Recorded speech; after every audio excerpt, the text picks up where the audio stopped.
Olá, buenos dias, muito buenos dias, bueníssimos dias a todos, a todas.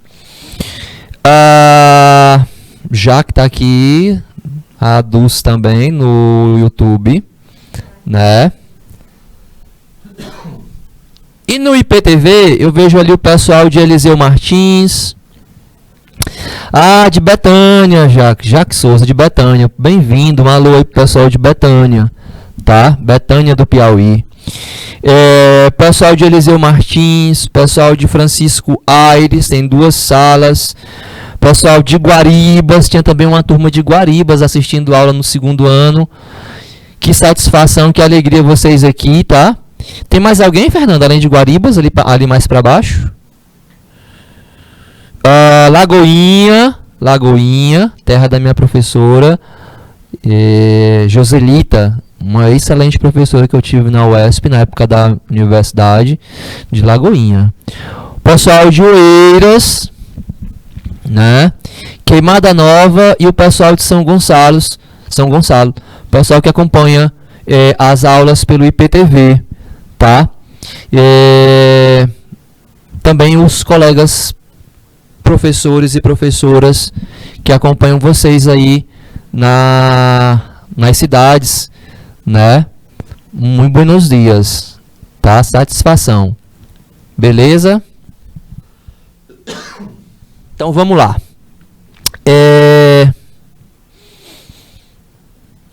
O perfume da Geórgia ficou aqui no estúdio. Vocês precisavam sentir aqui o cheiro do perfume da Geórgia. Perfume bom, né? Fica o cheiro aqui, tá? No estúdio. O perfume da Geórgia. Na aula de hoje, a gente vai trabalhar a interpretação de texto e, na sequência, um pouco de gramática. A gramática é conjunções. Essa aula de hoje ela já foi ministrada à noite, no turno da noite, e ontem no turno da tarde.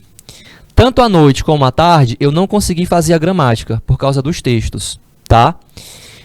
Então, significa que a gramática, no caso da noite e da tarde, eu vou fazer na semana que vem. Então, pode ser que hoje a gente não consiga fazer a gramática, somente os textos.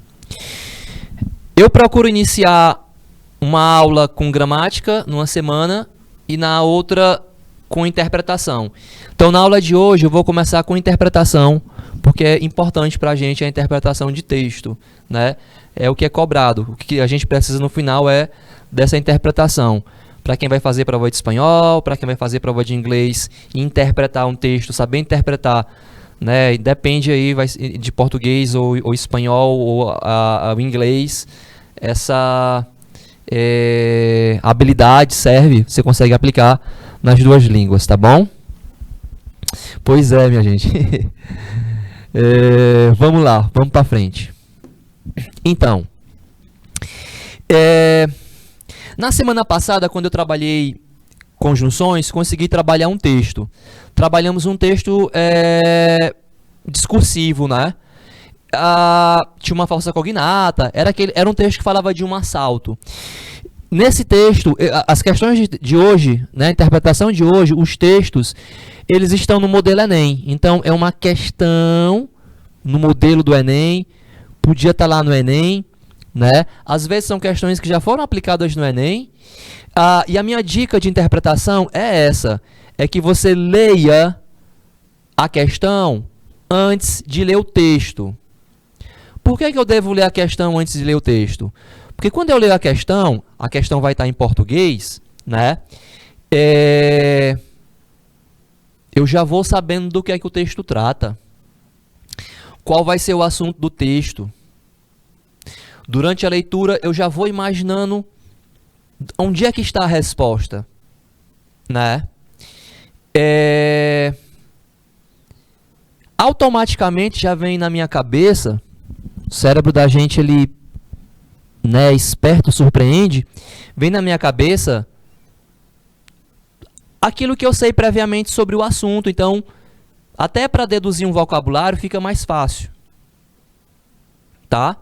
Então, lê a questão antes. Isso é prática, né? Praticando dessa forma, você consegue mais habilidade, ser mais ágil com isso aí, tá? Aqui, como é uma aula, a gente está aprendendo, está treinando, mas a gente vai fazer com calma, tá? Aqui diz assim: de acordo com o texto de Moreno Fernandes, podemos afirmar que o enunciado não me dá muita informação. Às vezes o enunciado faz um comentário sobre o texto, já me indica mais ou menos o que é que eu vou precisar para a resposta. Mas aqui tem umas pistas. Ele diz assim, umas pistas, umas dicas. De acordo com o texto. Quando ele fala de acordo com o texto, é porque a minha resposta, o que eu vou usar para a resposta, está lá. Eu consigo justificar a minha resposta com um trecho do texto, né? Isso é muito interessante, que você, quando vai ler, vai interpretar, você procure justificar a sua resposta, encontrar a sua resposta justificada dentro do texto. De acordo com o texto de Moreno Fernandes, o autor, podemos afirmar que, né? Eu vou ler aqui as alternativas, né? Porque, como eu falei, o enunciado não me dá muita coisa. Só me diz, ó, a resposta está lá.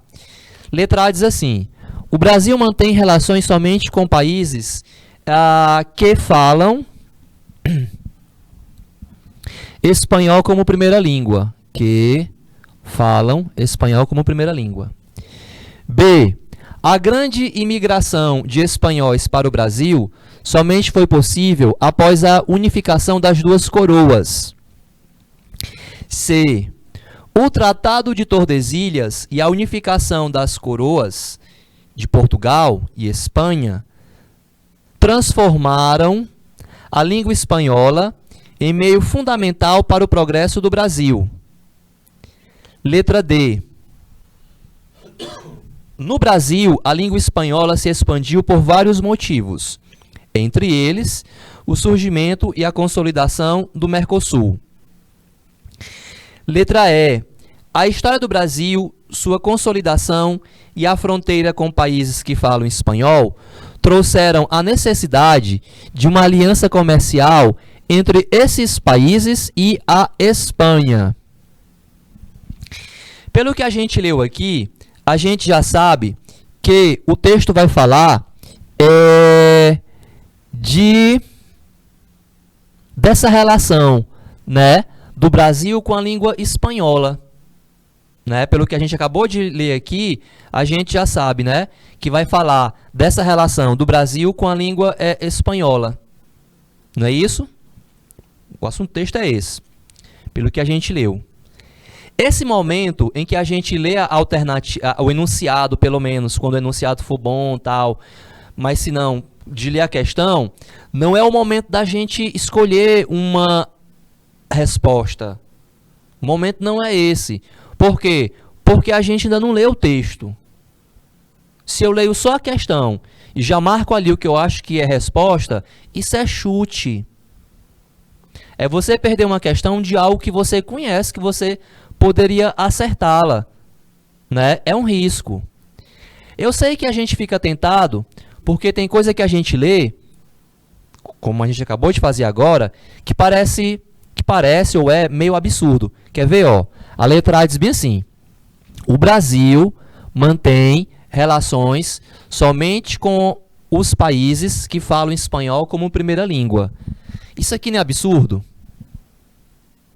Né? Isso é absurdo. Eu digo, isso aqui eu já posso, né, enfim, descartar. Ok. Mas vamos ler o texto para saber se realmente é isso. Né? Vai que é um texto de ficção. Né? Pode ser, por que não? Tá? Então, a nossa resposta vai estar lá no texto. O texto vai falar sobre a relação do Brasil com a língua espanhola. Ele repete isso aqui várias vezes, né? Fala da coroa do Brasil, né? Da Espanha. Mas eu só vou saber realmente ter uma noção da resposta depois que eu fizer a leitura do texto. Tá bom? Então, vocês acompanhem aí comigo a leitura. Vamos lá. Vou fazer assim. Eu vou ler primeiro em espanhol. Aí você vai acompanhar a leitura comigo em espanhol. é um momento para você ouvir em espanhol, ler em espanhol e gravar, aprender algumas palavras. Quando eu voltar, né, depois da leitura em espanhol, a gente vai fazendo tradução, que aí é para você confirmar se realmente foi como você entendeu. Aquela palavra ali que você viu durante a leitura, mas o que é que significa isso? É para esse momento, né, depois, tá? Pronto, Jaco. Já que está falando da história da eliminação, né? Eu vou já falar sobre isso aí, mas é isso aí, de fazer por eliminação, que eu vou deixar vocês procurarem resposta. E aí eu vou falar sobre a história, Jaque. Bem lembrado, muito bem, é exatamente isso, sobre eliminação. Vamos já lá. Então, bora aqui. Primeira leitura em espanhol, tá? Se o Fernando puder me tirar ali da... para eu poder me afastar um pouco aqui, para eu ler o melhor. E valeu, Fernando. Eu tenho que me afastar um pouco aqui da televisão, que é do monitor da TV, que aí eu consigo ler melhor, né? A idade. Brasil e suas fronteiras. Opa, não era isso que eu queria, não. Brasil y sus fronteras. La importancia de la presencia hispánica en Brasil, tanto desde una perspectiva histórica como en la situación actual. Brasil y sus fronteras, la importancia de la presencia hispánica en Brasil, tanto desde uma perspectiva histórica como na situação atual. Eu vou ler primeiro em espanhol, tá? Aí eu leio um pouquinho mais rápido e já eu faço tradução para vocês e para Raquel, que tem que fazer a interpretação em Libras. Então, a história nos lleva a remontarnos a los viajes exploratórios de Cristóbal Colón por la costa de Sudamérica, a la decisiva importância del Tratado de Tordesillas y la unión con Felipe II de las coronas de España y Portugal. Los acontecimientos más recientes nos obligan a recordar la notable incidencia de la inmigración española durante los últimos 100 años, que tuvo como territorios de destino principales el sur y el sudeste de Brasil, lo que unido a la vecindad de los países hispánicos contribuyó a dar al español una presencia relativamente apreciable y a convertirlo en el sur en una lengua cercana y familiar en todo tipo de relaciones. En los inicios de un nuevo siglo, el español en Brasil es una lengua de prestigio y en expansión, puesto que es vista como una lengua internacional de indudable utilidad, debido al nacimiento y la consolidación del Mercosur, del Mercado Común del Sur, Mercosur, a la magnitud de la presencia económica de España y a la influencia de la cultura hispánica en su conjunto. El contacto histórico de Brasil con los vecinos países hispanohablantes tiene su muestra más clara en las relaciones personales y comerciales establecidas en la frontera con Paraguay, Argentina y Uruguay, que han llegado a transformarse en el Mercosur. Pero ni el español ni la presencia hispánica en Brasil terminan en los territorios de la frontera sureña. Por muy importantes que sean, y realmente lo son, además de con sus vecinos y socios político-económicos, Brasil tiene frontera con Bolivia, Perú, Colombia y Venezuela, y mantiene unas buenas relaciones con Ecuador y Chile, únicos países hispanohablantes sudamericanos com quem Brasil não limita. Um negócio importante é observar os créditos do texto. Adaptado. Se ele está falando que é adaptado, é porque mexeram no texto. suprimiram uma parte, entende? Se fez ali uma adaptação. Geralmente, quando se suprime uma parte, tira uma parte, emenda ali em outra, se fez uma adaptação para poder elaborar a questão. O nome do autor, Moreno Fernandes, Francisco, né? Francisco Moreno Fernandes. O título é El Español en Brasil, El Español en el Mundo. Anuário del Instituto Cervantes, Madrid, Instituto Cervantes. O texto é de 2000, do início do século. Não sei se você conseguiu... vocês conseguiram, né? Vocês viram que ele fala no início do século, porque foi escrito no ano 2000. E é um anuário, ou seja, que traz ali informações a respeito do ano que está se encerrando, né? Por isso que chama de anuário, ou do ano anterior, do Instituto Cervantes, tá? O Instituto Cervantes, como o próprio nome fala, é um instituto, né, de incentivo, um instituto de incentivo, né, do ensino, da divulgação da língua e da cultura espanhola, tá? Aqui eu abro um parênteses antes de ir para a leitura do texto para dizer para vocês que o ensino do espanhol foi por lei, se criou uma lei a partir de 1998, e incentivado muito pelo Mercosul. O Brasil faz fronteira, está rodeado por países que falam espanhol. E alguns desses países já eram nossos parceiros comerciais. Importação, exportação, por exemplo, a Argentina e o Paraguai, já de há muito tempo.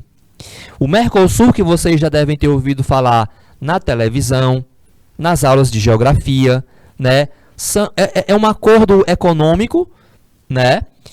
Mas não somente econômico, né? Entre esses países, para facilitar algumas coisas. Por exemplo, se você quer ir para algum país membro do Mercosul, para morar, para passear, você tem facilidades. Você não precisa de passaporte para ir para a Argentina, para ir para o Paraguai, para ir para o Uruguai, porque são membros do Mercosul. E vice-versa, né? Então, para estreitar esses laços, né? Para estreitar esses laços, se criou uma lei para incentivar o ensino do espanhol no Brasil e lá, nesses outros países, incentivar o ensino da língua portuguesa. Nesse período de 98 para cá, né, aumentou bastante turismo do Brasil para esses países, né? Os acordos comerciais, culturais. Vocês devem saber, eu ouvi história de gente indo para a Argentina estudar medicina, ou indo para a Bolívia, ou vice-versa, ou eles vindo para cá, né? A intenção é essa. É por isso que hoje você está tendo essa aula de espanhol hoje comigo, né? Por causa dessa realidade. Então, o texto ele é de 2000, repito, né? Que era praticamente o começo do que a gente está vendo e vivendo aqui, né? Ou seja, não se restringe mais somente à questão comercial e à questão do futebol. Vai mais além hoje, né? Quantas séries, seriados, novela, filme, a gente hoje consegue ver e ter acesso e se interessar, né? E se interessar por essas produções, essas relações com os nossos vizinhos. O texto vai por esse rumo, né? Então, veja só. Brasil e suas fronteiras. A importância da presença hispânica. Quando ele fala hispânica, por causa da língua, né? Espanhol. A importância da presença hispânica no Brasil. O Brasil é um país importante, o Brasil é um país enxergado. As pessoas querem relação com o Brasil. E o Brasil precisa se interessar também pelos vizinhos, né? A importância da presença hispânica no Brasil, tanto desde uma perspectiva histórica, que ele fala no começo, como de uma situação atual. Você lembra que o texto é uma adaptação, né? Ele vai falar aqui um pouco de história e já, corta para a realidade. Observem. A história nos leva a remontar as viagens exploratórias de Cristóvão Colombo pela costa da América do Sul. Não esqueçam que o Cristóvão Colombo descobriu a América, ou chegou até a América, por causa dos espanhóis que financiaram a viagem. Tá? Então, quem descobriu a América foi o Cristóvão Colombo, sim, é verdade. Mas e os espanhóis? Os castelhanos. Tá bom? Então, a história nos leva a remontar as viagens exploratórias de Cristóvão Colombo pela costa da América do Sul. Em espanhol chama Sudamérica, América do Sul. A decisiva importância do Tratado de Tordesilhas.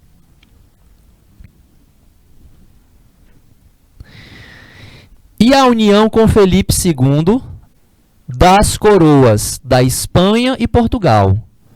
Tá muito rápido, Raquel? Tô muito rápido? Não, tá bom. Tá bom. Espanha e Portugal foram parceiros nesse período aí, viu? De descobrimento, de colonização. Vocês devem ter visto isso em história. Aí repare como ele faz uma quebra, né? Para coisas mais atuais. Ó, os acontecimentos mais recentes, nos obrigam a recordar a notável incidência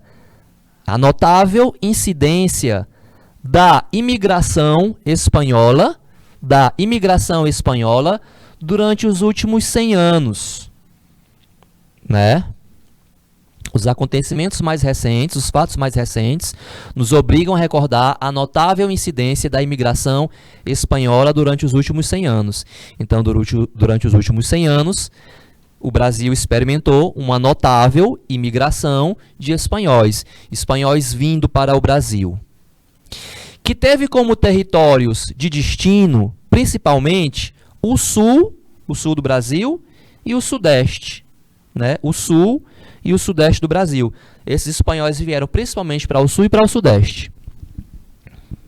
O que, unido à vizinhança, unido à vizinhança dos países hispânicos, contribuiu para dar ao espanhol uma presença relativamente apreciável e convertê-lo, esse lo aqui se refere ao espanhol, né? E convertê-lo, transformá-lo no sul em uma língua próxima. Cercana vem de cerca, quer dizer próxima. E familiar em todo tipo de relações. Ou seja, ele está dizendo para a gente que esses espanhóis vieram para o Brasil, especialmente para o sul e para o sudeste, né? Esse fato, juntamente com a vizinhança do Brasil, né? A vizinhança do Brasil com países que falam espanhol, né? Hispânicos, isso, né? A vinda de espanhóis e as fronteiras, né? A vizinhança, contribuiu para dar ao espanhol, a língua, uma presença relativamente apreciável, né? E transformá-lo no sul do país, em uma língua próxima e familiar em todo tipo de relações, né? Então, essa proximidade do Brasil, essa fronteira que tem ali, especialmente no sul, né? Faz essa língua mais familiar para quem está por lá, né? Ou fazia, né? Porque a língua se expandiu aqui, né? Ele está falando aqui de um período de 100 anos atrás, né? Como era, né? Enfim.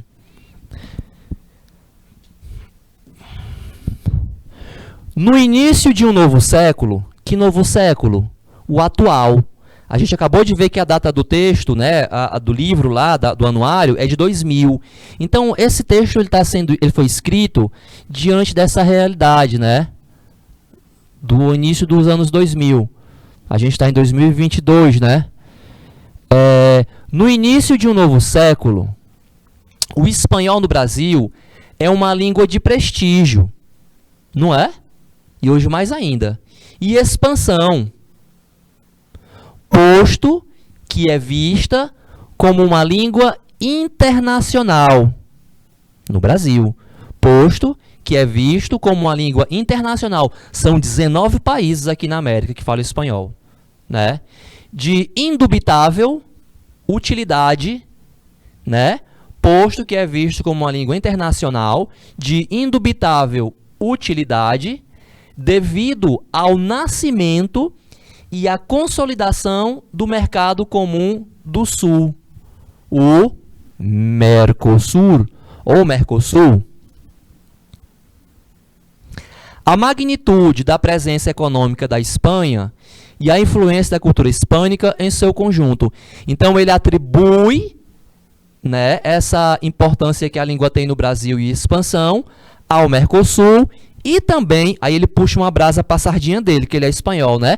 E também a presença econômica da Espanha e a influência da cultura hispânica. Quando ele fala cultura hispânica, não se restringe somente à espanhola, né? A dos nossos vizinhos, né? Em seu conjunto. Percebem? Né? Vamos lá. O contato histórico do Brasil com os vizinhos países hispano-hablantes, os que falam espanhol, né? Tem a sua amostra mais clara nas relações pessoais e comerciais estabelecidas na fronteira com Paraguai, Argentina e Uruguai, né? Esse contato histórico, né? Ele não é de hoje, não é de agora, né? Com Paraguai, Argentina e Uruguai. Essa relação, né, pessoal e comercial, né, chegou a transformar-se no Mercosul. Pô, a gente já é parceiro aqui e tal. Vamos criar aqui um acordo, vamos criar, como aconteceu na Europa com a União Europeia. O modelo é esse. Mas nem o espanhol, nem a presença hispânica no Brasil terminam nos territórios da fronteira do Sul, Surrênia do Sul. Mas nem o espanhol, nem a presença hispânica no Brasil termina no território, né, nos territórios da fronteira do Sul. Não fica somente restrito ali, né? Por muito importante que seja, né? É muito importante, mas não fica só ali. E realmente são. Ademais, que tem valor de adição, né? Ademais de com seus vizinhos e sócios políticos, né? Argentina, Uruguai e Paraguai. Deixa eu esperar aqui a troca das meninas, tá, pessoal? Só um minutinho.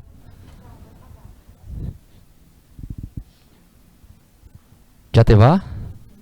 Tchau. Gracias. Gracias a vos. Então vamos lá, retomo. Vamos lá, né? Ademais de com seus vizinhos sócios políticos, Paraguai, Argentina e Uruguai, que foi quando começou o Mercosul, né? Econômico, Brasil tem fronteira com a Bolívia, com o Peru, Colômbia. O Brasil tem fronteira com a Bolívia, com o Peru, Colômbia, com a Venezuela e mantém boas relações com o Equador e o Chile, únicos países hispanohablantes que falam espanhol, Equador e Chile, né, da América do Sul, sul-americanos, com quem o Brasil não limita, né? O Brasil só não faz fronteira com o Equador e com o Chile aqui na América do Sul. Olhe a importância da língua, então, né? E por que a gente estuda, né? Assim? Bom, Eu vou deixar que vocês façam uma questão, vou deixar aqui ela um tempo para que vocês tentem. Antes de começar a leitura, o Jaque deu uma dica preciosa, lembrou aqui, que é fazer por eliminação. O que é fazer por eliminação? É procurar erro. Só tem uma resposta correta, 4 está errada. Então, quando você vai para a questão, não vá logo, vou procurar a correta. Sai procurando as erradas e eliminando elas. Veja, alternativa X, sei lá, lê. Aí você, ó, isso aqui está errado, isso aqui lá no texto não tem, não diz. Né? Aí vai eliminando. São 4 erradas, só uma correta. Se você se depara com uma que você não achou erro nenhum, pode ser a resposta. Leia as outras, escolheu uma resposta, aí a gente vai lá no texto e diz, ó, tá aqui de acordo com o texto, tá? Isso é um exercício, né? E a gente vai aperfeiçoando na prática. Então, eu vou colocar aqui a questão para vocês. O Fernando vai marcar para a gente 3 minutos, Fernando. Pode ser 3 minutos, né? Que é um tempo confortável, é grandinho aqui, né? E aí a gente volta para conferir. Se vocês acharem resposta, mandem, por favor, tá? 3 minutos, Fernando.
Ok, vamos lá. Ó, algumas coisas. A primeira delas, o ideal é que a gente tenha o texto para poder voltar lá, né? A situação aqui, o modelo, né, da aula, às vezes não permite. Porque o texto não é dos textos mais simples, né? E ele tem um tamanhozinho assim, ele tem tamanho, né? Mas é um tamanho de um texto perfeitamente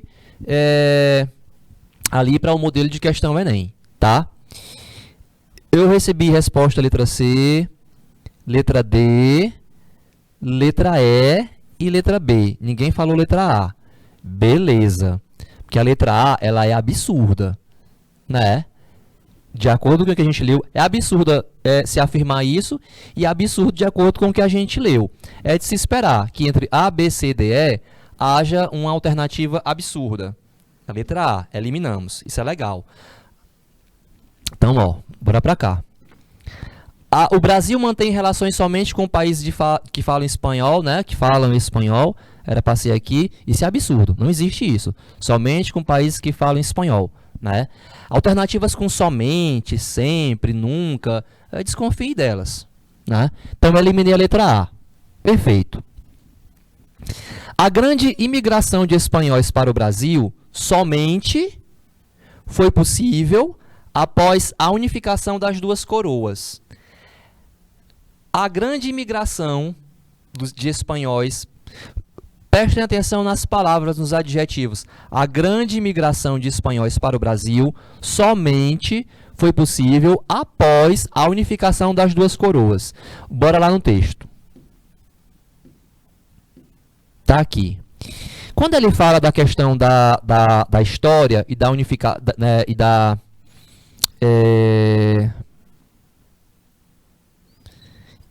união e não unificação é tornar único, uma coisa só, né? Unificação. É aqui, ó. Você estando com o seu texto aí, né? A gente tá analisando. A história nos leva a remontar a viagens exploratórias de Cristóvão Colombo para a costa da América do Sul. A decisiva importância do Tratado de Tordesilhas e a união com Felipe II das coroas, né? União não é unificação. Unificar é tornar um ali, né? Das coroas na Espanha e Portugal. Pá. Isso aqui é o suficiente para considerar a letra B como verdadeira? A grande imigração de espanhóis para o Brasil somente foi possível após a unificação das duas coroas? Não, né? Então, ó, eu vou eliminar a letra B e tem mais. Para confirmar que a letra B não serve. Ele diz bem assim: os acontecimentos mais recentes nos obrigam a recordar a notável incidência da imigração espanhola durante os últimos 100 anos. Os últimos 100 anos, o texto foi escrito em 2000, passa longe desse período aqui que ele fala no começo, que esse período do começo é período de colonização. Os espanhóis aqui na América, com esse monte de terra, cuidando aí, né, enfim, naquele processo, fizeram os acordos com os portugueses, né?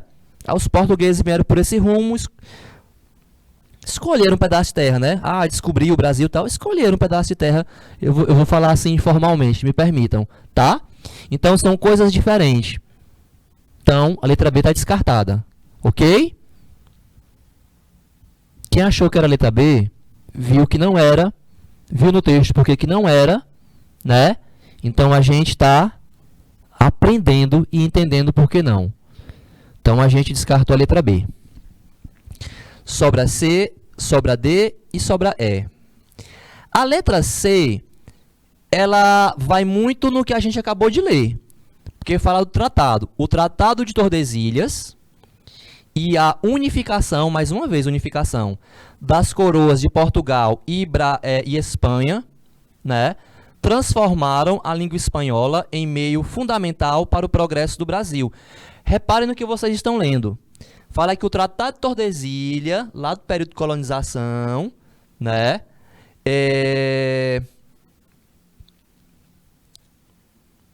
e a unificação, mais uma vez, das coroas de Portugal e Brasil, transformaram a língua espanhola em meio fundamental para o progresso do Brasil.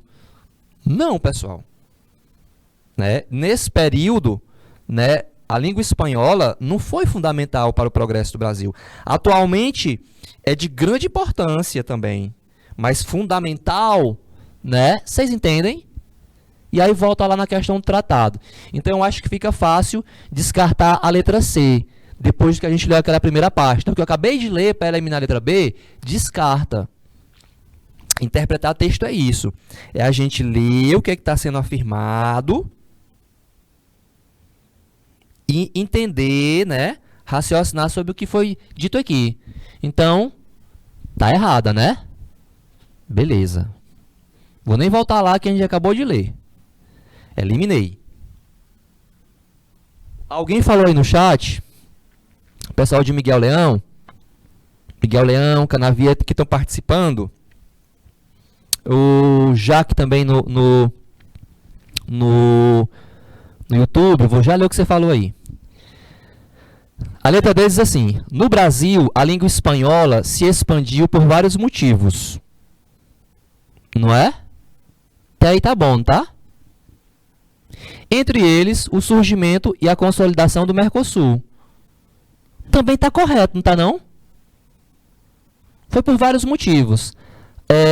A vizinhança com países que falam espanhol, espanhóis que vieram para o Brasil nos últimos 100 anos, e o Mercosul veio para consolidar mais ainda. Quando eu falo que a gente consegue justificar no texto. No início de um novo século, ano 2000, o espanhol no Brasil é uma língua de prestígio e expansão. Está se expandindo o espanhol pelo Brasil. Estão ensinando por menino no ensino médio, desde 1998. Que foi quando eu comecei a dar aula, Joyce. 1998. Era um mancebo. Posto que, em vista de uma língua, né, posto, o espanhol, né, que a língua é vista como uma língua internacional de indubitável utilidade, devido ao nascimento e à consolidação do Mercosul, tá? O grande impulso foi o Mercosul, tá? Bom, aí a pessoa marca a letra D e vai ser feliz. Não, a pessoa vai ler a letra E, que é para ter certeza de que a resposta dela é que é a resposta, que é a boa. A história do Brasil, sua consolidação e as fronteiras com países que falam espanhol. A história do Brasil, a sua consolidação do Brasil e a fronteira com países que falam espanhol trouxeram a necessidade de uma aliança comercial entre esses países e a Espanha. Ele está falando que a fronteira do Brasil com países que falam espanhol e a história do Brasil trouxeram a necessidade entre esses países, o Brasil e os que falam espanhol, né, e a Espanha. O texto não tem isso. O texto não tem isso, né? O texto fala que a fronteira do Brasil com países que falam espanhol, né, de certa forma, ajudaram para que alguns espanhóis viessem para cá nos últimos 100 anos.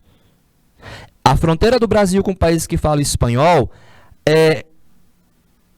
ajudaram a criar o Mercosul. E tudo isso impulsionou o ensino da língua. Esse texto é para falar da expansão da língua espanhola no Brasil e a importância que adquiriu a língua espanhola no Brasil, né?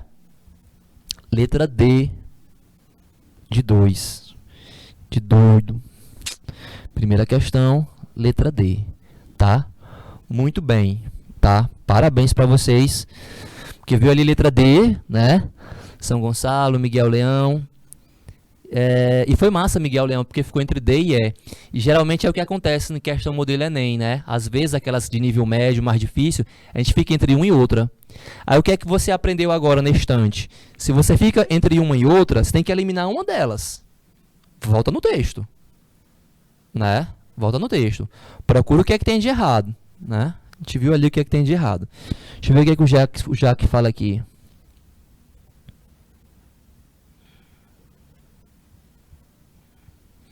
Sim, já que a letra A é errada porque o Brasil mantém relações, né, lembrou dos BRICS, né? O Brasil não se relaciona exclusivamente com quem fala espanhol, isso aí seria um isolamento, né?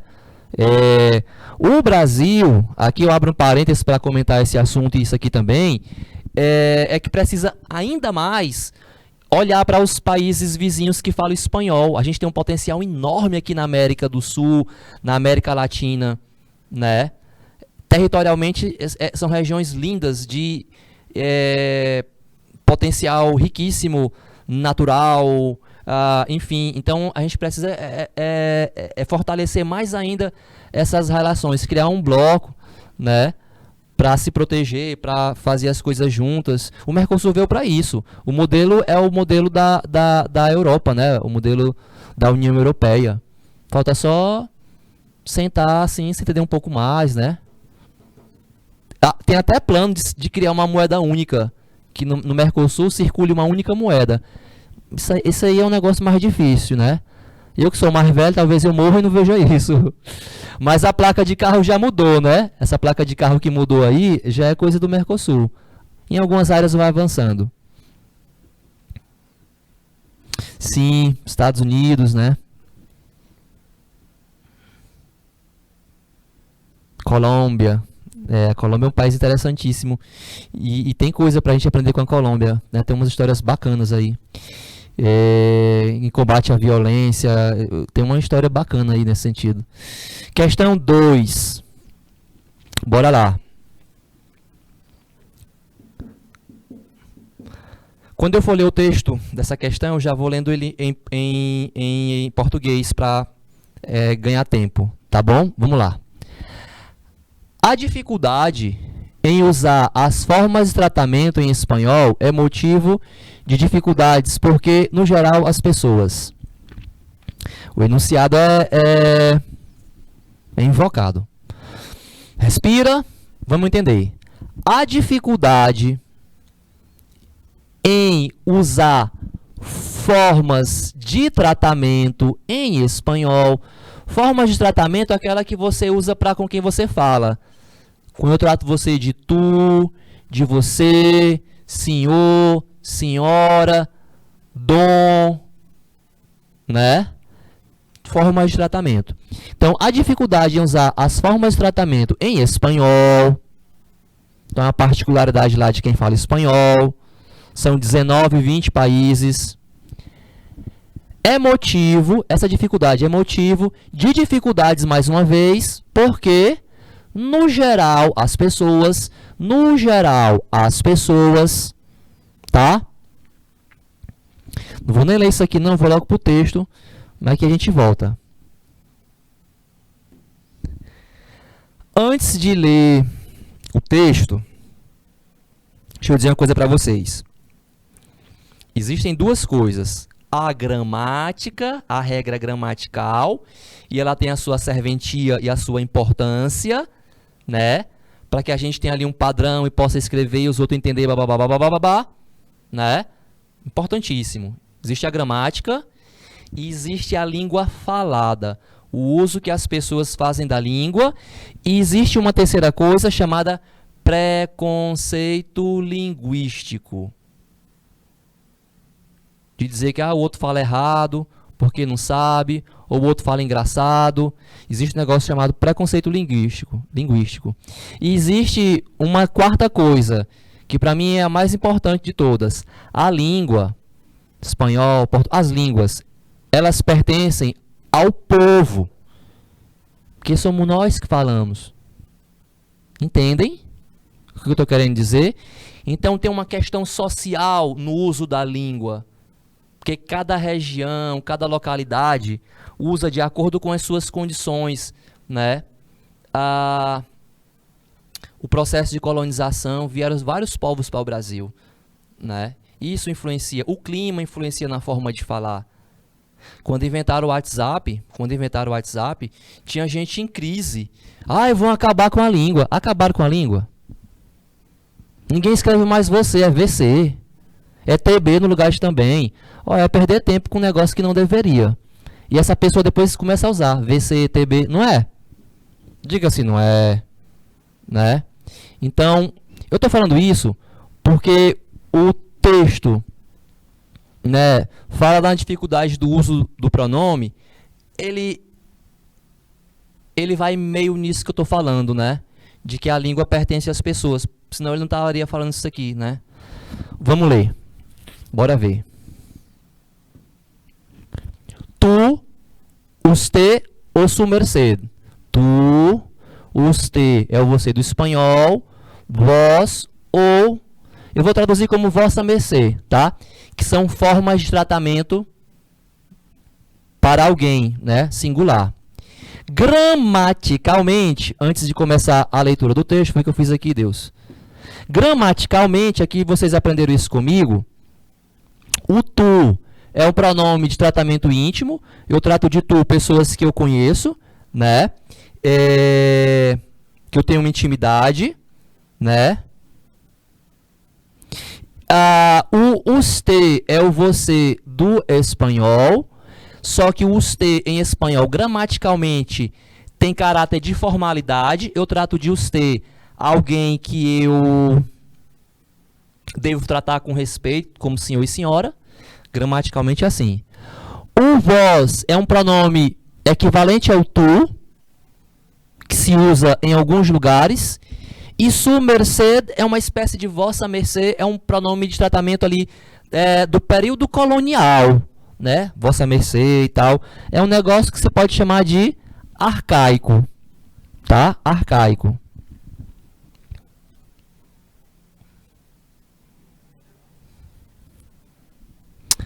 Isso, Jaque. Perfeito.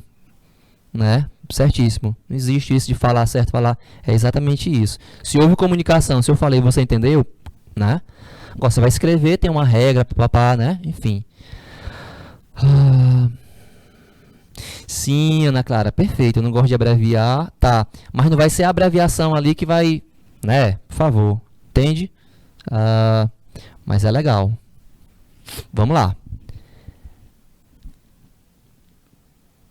Problemas com as formas de tratamento. Formas de tratamento é o nome que se dá, em gramática, às diversas opções que temos, os que falam espanhol, os hispanohablantes, para dirigir-nos aos demais. Né? Tá conceituando. Utilizando certos pronomes pessoais. Tu, usted, vós, su mercê, os, le, te e etc. As formas de tratamento variam segundo a relação social que existe entre o emissor e o receptor. Né? Varia de acordo com, né, a relação social. Aqui, por exemplo, pessoa mais velha, a única que eu não conheço, o senhor, a senhora. Né? Vocês são meus alunos, eu sou mais velho, não preciso tratar vocês de senhor, né? Você, tal, tu. Então, as formas de tratamento variam segundo a relação social que existe entre o emissor e o receptor.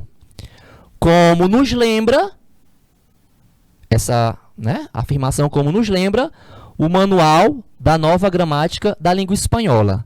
Lá está escrito assim, ó, no manual da nova gramática da língua espanhola. O uso dos tratamentos intervém no uso dos tratamentos intervém circunstâncias sociais e situacionais, social e situação, de tipos diversos, que podem variar dependendo da área geográfica e comunidades particulares. Quando eu falo que a língua pertence ao povo, é isso aqui, pessoal. No uso dos tratamentos intervém circunstâncias sociais, situacionais, de tipo diverso, que podem variar dependendo da área geográfica e comunidades particulares. Tá? Existem os pronomes de tratamento. Existem os pronomes de tratamento. Existe a gramática, que diz como é que deve funcionar. E existe a forma como as pessoas usam. E nisso intervém fatores sociais, situacionais, como ele fala, e que podem variar, óbvio, variam, né? Vai variar, dependendo da área geográfica, dependendo da comunidade.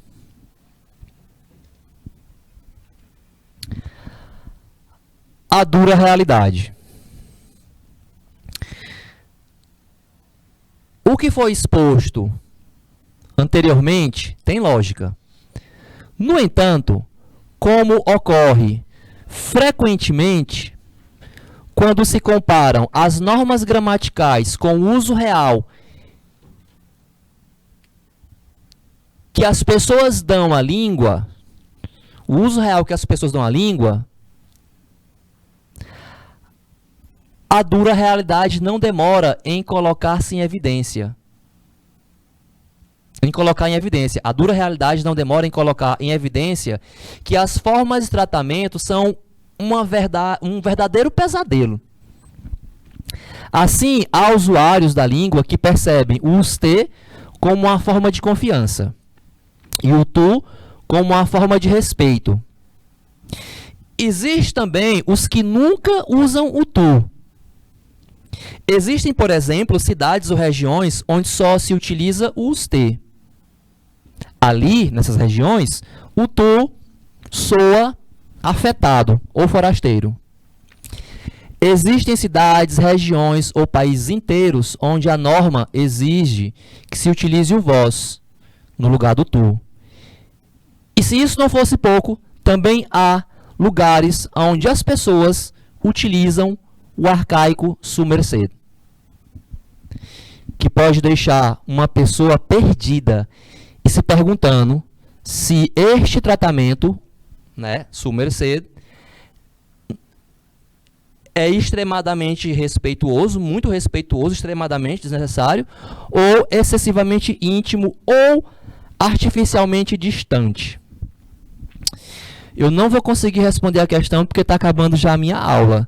Aí a gente tem duas opções.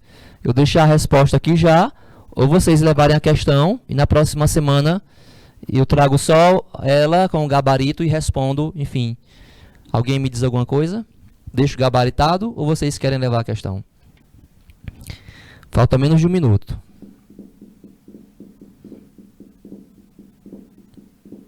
Quem falar primeiro leva. É igual leilão. Dou-lhe 1, dou-lhe 2, dou-lhe 3. Levar a questão, Ana Clara. Valeu. Tá? Pois levem. Respondam, né, com calma e eliminação. Gostei. Na próxima semana eu inicio com ela. Respondo ela e aí a gente vai para a gramática. Valeu. Obrigado. Muitíssimas graças pela participação de vocês. Pessoal que participa pelo IPTV. Sensacional quando vocês participam, tá? Bom proveito. Bom proveito, que é como se fala bom apetite. Muitíssimas graças. Abraços. Nos vemos.